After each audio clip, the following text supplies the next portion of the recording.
How to prepare honey and fruit smoothie recipe.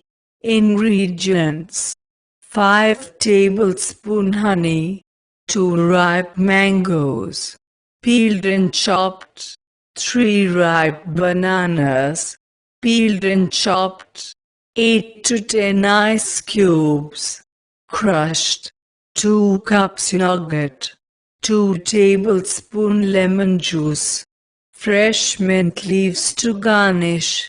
How to make honey and fruit smoothie. Step 1. Freeze the banana and mango slices for an hour. Step 2.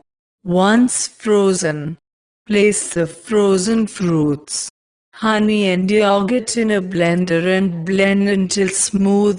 Step 3. Add the crushed ice cubes and blend once more.